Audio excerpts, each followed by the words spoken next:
Welcome back to the channel. Today, I want to give you something that's super important to me, something that changed my life, something I know will change your life. You don't need to be an accredited investor. You don't need any special experience.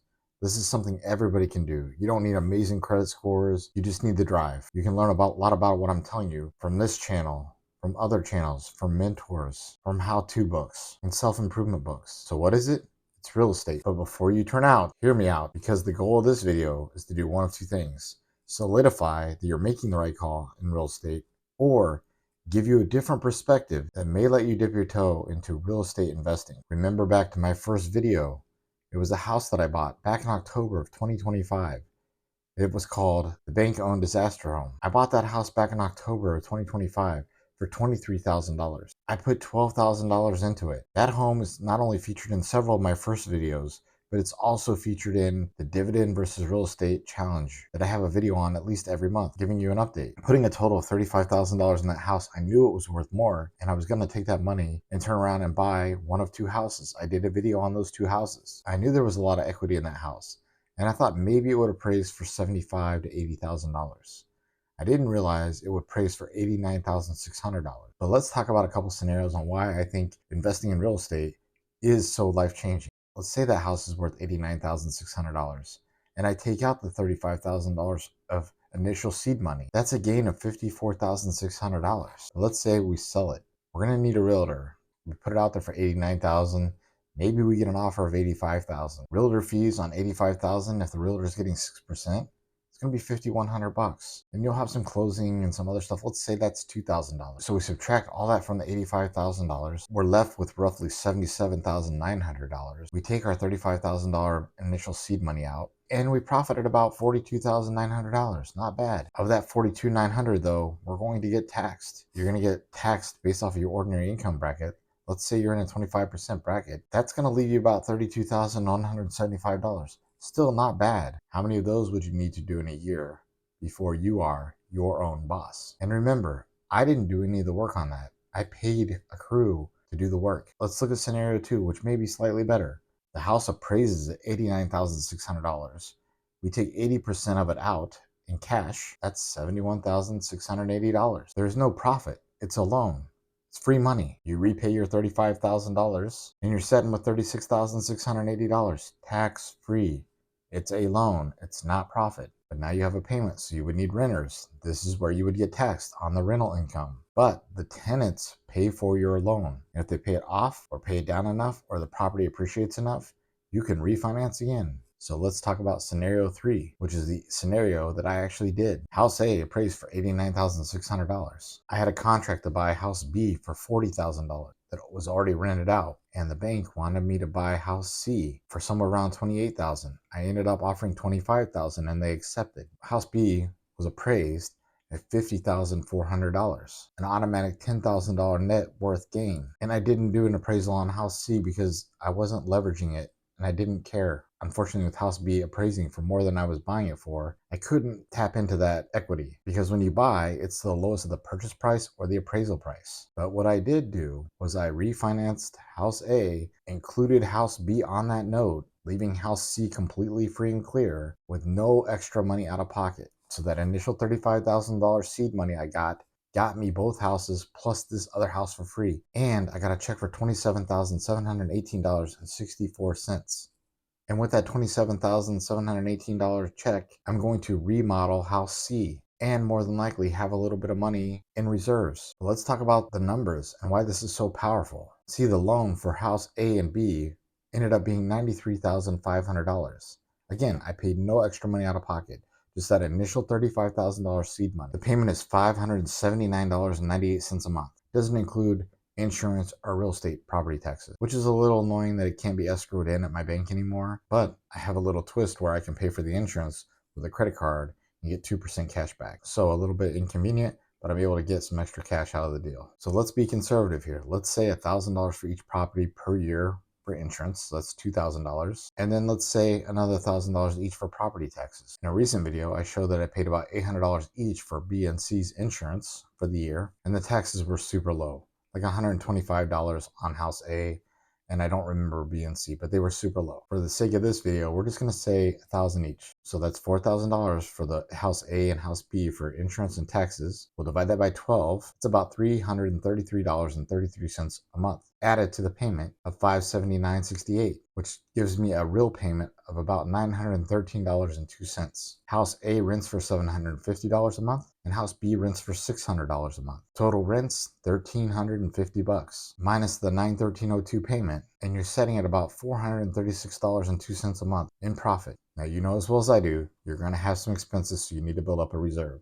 But just for simple math, if we take that $436.98 and we take it times 12 months, we get $5,243.76. We take the $5,243.76. We divide that by our initial investment of $35,000, because remember, I didn't pay anything else, and we're setting with a 14.98% cash on cash return before any other expenses. But you gotta also remember, I got a check for $27,718.64. Let's say we stop right there and we just put that money towards the initial investment payback. $35,000 minus $27,718.64 takes our initial investment back down to $7,281.36. Here's a crazy cash on cash return number. Let's take that $436.98 profit each month times 12 months, which gives us $5,243.76 an annual return, divided by that new cash number, which is $7,281.36, which gets us a 72% cash on cash return. If we were to sell house C today, which we could probably get 30 grand, our cash on cash number would be outrageous. But we're taking a longer term approach here, so we're actually going to keep house C and we're going to remodel it. So let's keep that initial investment at $35,000 by adding that $27,718.64 back in. And let's say we use the whole amount to remodel that house just to keep it simple. House C is going to rent for $650 a month. If we take house A and house B's rents, which we said was $1,350 a month, and we add another $650 a month to that, we're now sitting at $2,000 a month in rent. Let's be conservative and say $1,000 a year for insurance and $1,000 a year for property taxes, which is $2,000 divided by 12. That's $166.67 added to our payment. Our fully burdened rate for house A and house B was $913.02. We add the $166.67 to that payment, and we end up with a fully burdened payment now of $1,079.69. We have $2,000 in rent minus $1,079.69, and our new monthly profit before any repairs is $920.31. Let's look at the cash on cash return there. $920.31 times 12 equals $11,043.72, divided by our original investment of $35,000, and we're looking at a 31.55% cash on cash return. That's pretty awesome. But make no doubt about it, you are going to have some repairs, you are going to pay some maintenance fees, you are going to pay some stuff that is going to bring that cash on cash number down. Also know that rental income is taxable, but again, you're going to have more repairs, more things you're going to do to improve the house, and you're going to have the power of depreciation, which is really going to help offset your taxes. And with the power of depreciation, you really won't have to worry about it until you go to sell. And there's ways around that, like the 1031 exchange, which is a whole nother video by itself. But what am I going to do with this challenge? Well, remember, I have house C that we have to remodel, and then I'll get it rented out and I'll get it appraised while I'm looking for another deal. The BRRRR method is pretty powerful, and I know people shy away from it because they don't really understand it, but it's super powerful. You buy a place, you renovate a place, you rent the place out, you refinance it, and you repeat the process. You don't need excellent credit. There are many ways to do this with no money down and document the journey, whether it be in the rental versus dividend challenge. I've been putting those videos out monthly, and I'm going to have several videos that are side videos that aren't part of that monthly that will still be part of the playlist. So make sure you subscribe so you don't miss an episode. But now I want you to think about this specific deal and how it might alter your life if you had started this deal. And I also want to give you some options on maybe how to start. We live in a day and age where it's hard to make our ends meet. Everybody's looking for a side hustle. Things have gotten so expensive through inflation. And again, this is going to be very high level before a lot of repairs or anything like that, but I just want you to think about how this could impact your life. For this deal specifically, if we walk away with $920 a month, that's $11,040 a year. Again, simple math, but let's just say there's 2,080 hours a year for a full-time 40-hour-week job. If we take that $11,040 divided by 2080, that's a $5.30 per hour pay raise you just got. I want you to realize you're going to have expenses, and it's probably not going to be a full $5.30 an hour raise that you give yourself. But I want you to think about that $5.30 an hour. How much do you make an hour? How many deals would it take before you could replace your current income? Something you're probably not calculating is all the benefits you might have. Healthcare, 401k, etc. But that's the great part about this side hustle, if you will. You can maintain your benefits job while you're starting this other side hustle. And as you scale this side hustle of rental property into something bigger, eventually maybe you don't have to work for somebody. I did a video with my thoughts on fix and flips versus rentals, and I think rentals are definitely superior because of appreciation and so much more. But maybe you find yourself fixing and flipping the first couple till you get to a place to where the numbers work for the rentals. And if you do that, make sure you look at a 1031 exchange because it'll save you on the taxes. For me, I think rental property is the most amazing vehicle that we have because if you buy in the right areas, they'll appreciate over time. You screen your tenants and you end up with really good tenants. You offer slightly lower than market rent so that they stay a long time, and eventually they pay off the loan or pay it down enough that you could refinance, pull that money out and do another property. Or if it got to that place where you refinance and pull the money out, you can use that money for anything. It could be paying off debt, a vacation, a luxury car. Any of those things are possible. I highly recommend that you keep it in an asset that will generate income versus something like a luxury car. But to each their own. And like Warren Buffett said, you got to be careful with leverage. For me, I don't leverage every house or door I own. In fact, I'm setting at about 35% of my doors paid off. So maybe this sounds good. And maybe you're thinking to yourself, okay, thanks, Matt. Where do I start? Well, the very first thing you want to do is you really want to know the area you're trying to invest in. Know the neighborhoods, know the towns. Maybe you see a house that looks abandoned or not maintained well. Big indicators are the yard has gotten out of hand. Maybe the guttering's falling off the house. It just looks like it hasn't been taken care of in a while. You can use the county assessor's office, or many counties actually have a website where you can search and find who the owner is. You can always knock on the door of the house, leave a business card, or maybe put a letter in the mail from you saying you're interested in buying that property. If you're worried about giving away your personal phone number,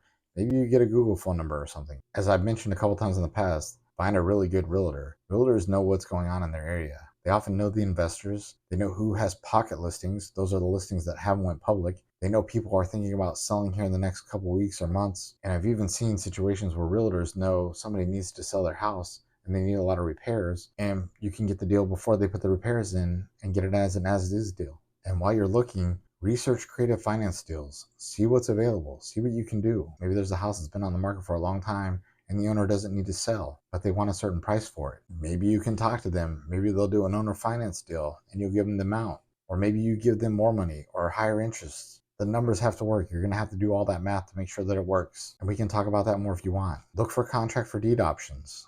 We see this already today. We see a generation of people trying to retire and they don't know what to do with their businesses. So they just shut them down. Think about that with real estate. Maybe there's people out there who have rental properties and they're just going to go flood the market and sell them all. They don't want to do that. So maybe there's an option where you can start buying your way in. Creative financing, contract for deed. Some people will tell you sub 2. I'm not a sub 2 guy. I don't think it's as easy as everybody thinks it is.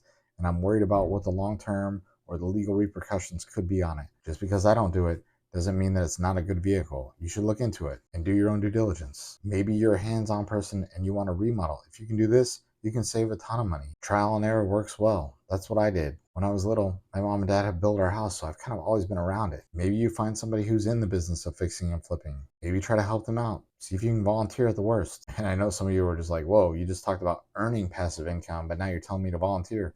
I promise you, if you can get in with the right people, the experience alone will be worth it. Not everything is measured in dollars. Remember, your network is your net worth. Read how-to books. There's so much information available in this world today. Find a good mentor.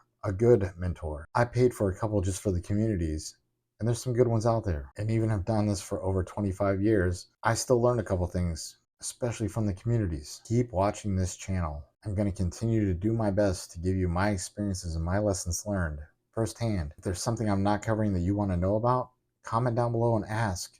I'll be happy to cover it. As always, thank you for your support when watching this video. Please check out our Facebook page. Comment down below, share this video, and like and subscribe so we can grow the audience. We can all win together. We can build that community. Stick around. We're going to do great things.